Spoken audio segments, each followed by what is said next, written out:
नमस्कार सेविका ताईंनो, मी पुष्पवती चंद्रकांत मोरे, अंगणवाडी सेविका व्हिडिओ भगिनींनो, तुमच्या आवडत्या चॅनलवर म्हणजेच ॲक्टिव्ह अंगणवाडी चॅनलवर तुमचं खूप खूप स्वागत करते. सेविका ताईंनो, आज 9 जून, उद्या 10 जून म्हणजे आपल्याला ECC डे हा आपण प्रत्येक 10 तारखेला हा कार्यक्रम घेत असतो. जर रविवार आला 10ला रविवार आला तर आपण 11ला घेतो, आणि जर रविवार आला नाही किंवा सुट्टी आली नाही तर आपण 10 तारखेला घेत असतो. तर ताईंनो, या महिन्याचा विषय आहे बघा, माहे जून 2026चा विषय आहे बालकांचा अभ्यासक्रम आणि महत्त्व. याबद्दल पालकांशी संवाद करायचा आहे. म्हणजे आपल्याला 3 ते 6 वर्ष वयोगटातील बालकांच्या पालकांना आपल्याला अंगणवाडीत बोलवायचं आहे. बालक आपल्या अंगणवाडीत यायलाच लागले तर यांना बोलून आपल्याला हा कार्यक्रम घ्यायचा आहे. जर अंगणवाडी केंद्र छोटं असेल तर जिथे तुम्हाला जागा उपलब्ध असेल तिथे आपण कार्यक्रम घेऊ शकतो. पण आमच्या इथं अंगणवाडी चांगली आहे, म्हणजे मोठ्या प्रमाणामध्ये मोठी आहे, त्याच्यामुळे आम्ही आमच्या शाळेतच कार्यक्रम घेतो. तर याचं उद्दिष्ट काय या कार्यक्रमाचं बघा, उद्दिष्ट आहे पालकांना बालविकासाच्या महत्त्वाच्या क्षेत्रांची व उपक्रमाची माहिती होणे. तर बघा, आपले कुठले कुठले उपक्रम आपल्या अंगणवाडीच्या माध्यमातून घेतले जातात, आपण दररोज काय बालकांना शिकवतो, या सगळ्या गोष्टींची जाणीव पालकांना व्हावी म्हणून हा कार्यक्रम आहे. आणि ताईंनो, तुम्हाला आवर्जून एक महत्त्वाचं सांगते की उद्या आपल्याला जे लिंक आपल्या ग्रुपवर येईल, टीपीच्या ग्रुपवर जी लिंक येईल किंवा आपले जे बीटचे ग्रुप असतील त्याच्यावर जर लिंक आली तर ती लिंक 12 वाजेच्या आत भरा. त्याच्यावर साधारणतः आपल्याला 3 ते 6 वर्ष वयोगटातील बालकांची नावं असतील, मुलींची, त्यांचे मोबाईल नंबर असतील, जन्मतारीख, वय, एवढंच माहिती आपल्याला. याचा फोटो काढून आपल्याला टाकावा लागतो. त्याच्यानंतर कार्यक्रमाचा फोटो पण हा काढून घ्या.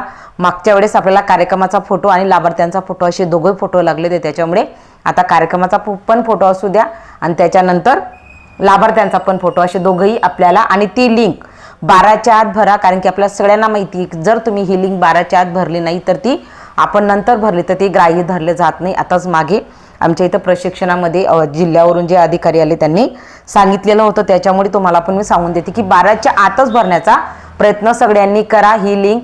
आणि ही लिंक भराच, कारण की जर तुम्ही लिंक भरली नाही तर तुम्ही दररोज जरी कार्यक्रम पाठवत असाल तरी तुम्हाला जे प्रमाणपत्र मिळणार आहे वर्षाच्या शेवटी, तर ते प्रमाणपत्र वेगळ्या प्रकारचं असतं बघा. गोल्ड, सिल्वर, म्हणजे हे आपल्याला महिन्याला मिळतात ते वेगळं आणि ते वेगळं असतं आपलं.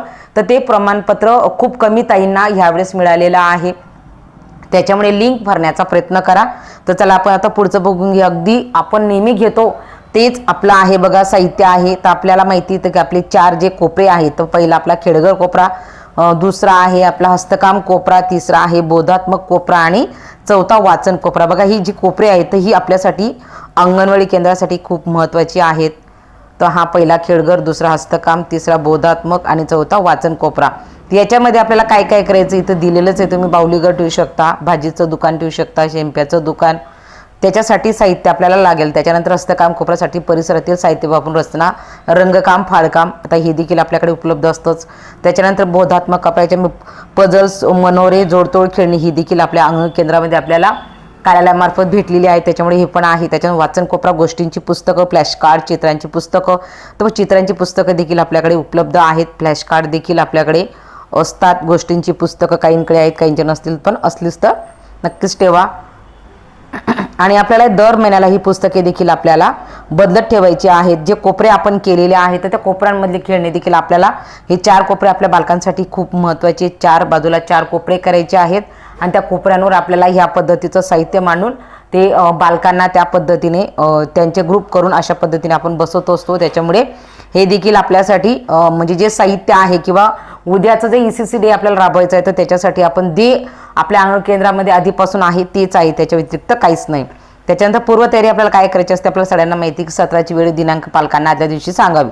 नेहमीचा आहे 10ला कार्यक्रम असतो, जो सुट्टी आली तर 11ला असतो, त्याच्या व्यतिरिक्त काही नसतं. त्याच्यामुळे पालकांना सांगूनच ठेवायचं. फक्त वेळापत्रक जरी उशिरा आलं तर साहित्य जमवायला आपल्याला गोंधळ होऊ शकतो. पण ह्यावेळेस जे आपल्याला साहित्य जमवायचं ते आपल्या अंगण केंद्रात आपण दररोज जे आपल्या ॲक्टिव्हिटीमधलं पहिलं आहे कोपरे, 4 कोपरे, तर ते आपल्याकडे उपलब्ध असतीलच सगळ्यांकडे.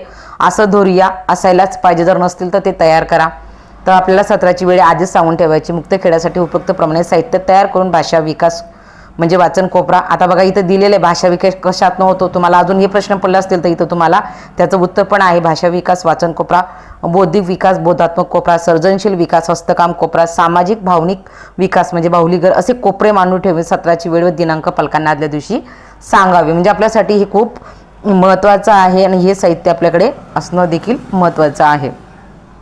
उपक्रमाचे प्रात्यक्षिकसाठी आवश्यकतेप्रमाणे खडू, चेंडू, चित्र, डॉमिनो पझल्स, होडी बनवण्यासाठी कागद इत्यादी प्रकारांचं आपल्याला पालकांच्या संख्येनुसार आपल्याकडे उपलब्ध असणं महत्त्वाचं आहे. त्याच्यामुळे आणि दरवेळेस आपल्याला माहिती आहे की आपल्याला कशा पद्धतीने अंगणवाडी केंद्रात आपले लाभार्थ्यांचे पालक आल्यानंतर आपल्याला त्यांचं स्वागत करावं लागतं. त्यांना आपल्या आजच्या म्हणजे बघा जे 4 कोपरे आहेत तर हे मुक्त खेळामध्ये येतात, हे पण लक्षात ठेवा. जे 4 कोपरे येतात तर हे मुक्त खेळासाठी विविध जे 4 कोपरे आहेत हे मुक्त खेळासाठी येतात. त्याच्यामुळे सुरुवातीलाच आपल्याला जे वेळापत्रक आहे त्याच्यामध्ये स्पष्ट दिलेलं होतं की बालकांना मुक्त खेळ म्हणजे त्याला जे पटेल ते 4 कोपरे आपण जे करतो त्यालाच आपण मुक्त खेळ, त्याला आवडेल ते आपल्याला खेळू द्यायचं असतं. तर मुक्त खेळाचा अनुभव पालकांना काही वेळ आवडलेल्या कोपऱ्यात खेळण्याची संधी द्यावी. म्हणजे आपल्याला पालकांना पण दाखवायचं आहे म्हणजे जेणेकरून त्यांना पण समजेल की कशा पद्धतीने मुलं आनंद घेतात. विकासाच्या 5 क्षेत्रांची माहिती आपल्याला त्या माध्यमातून द्यायची आहे. तिथं आता बघा हे जर तुमच्याकडे नसेल तर तुम्ही अशा पद्धतीने करू शकता. पण मला असं वाटतं टीपीच्या ग्रुपवर किंवा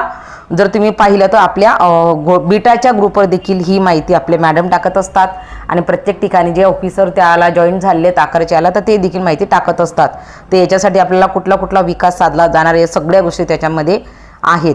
तर ते आपल्यासाठी खूप महत्त्वाचं आहे. अशा पद्धतीने ताईनं उद्याचा जो कार्यक्रम आहे तर त्याच्यासाठी आपल्याला पालकांचे 2 गट करावे लागणार आहेत. पहिल्या गटाला आपल्याला शारीरिक विकास व भाषा विकासाचे उपक्रम सांगण्यास आपल्याला सांगायचे. त्यानंतर दुसऱ्या गटाला बौद्धिक आणि सर्जनशीलता विकासाचे उपक्रम सांगावे.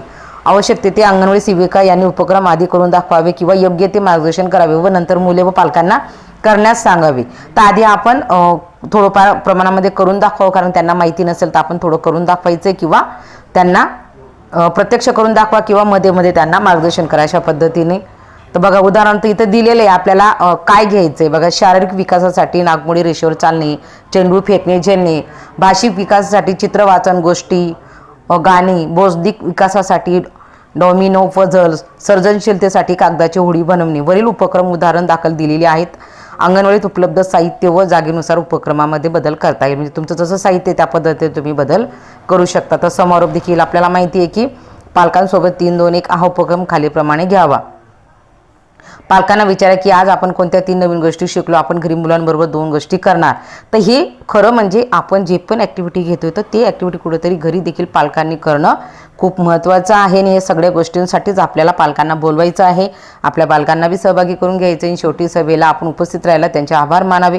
कुठल्याही कार्यक्रमाचा प्रोटोकॉल असतो. सुरुवातीला स्वागत करायचं आणि कार्यक्रमाचा समारोप हा त्यांचे आभार व्यक्त करून करायचा असतो. त्याच्यामुळे ताईंनो हे विसरू नका, कारण की आपण काही प्रोटोकॉल पाळले तर त्याच्यामुळे समोरच्याला देखील आपली इमेज कळते किंवा आपण कुठल्या पद्धतीने कार्यक्रम घेतो आणि अजून आपल्या कार्यक्रमाला उपस्थिती वाढू शकते. अशा पद्धतीने जे आपला उद्याचा ECC डे कार्यक्रम आहे तर तो आपल्या बालकांच्या सर्वांगीण विकासाशी धरून असा कार्यक्रम आहे.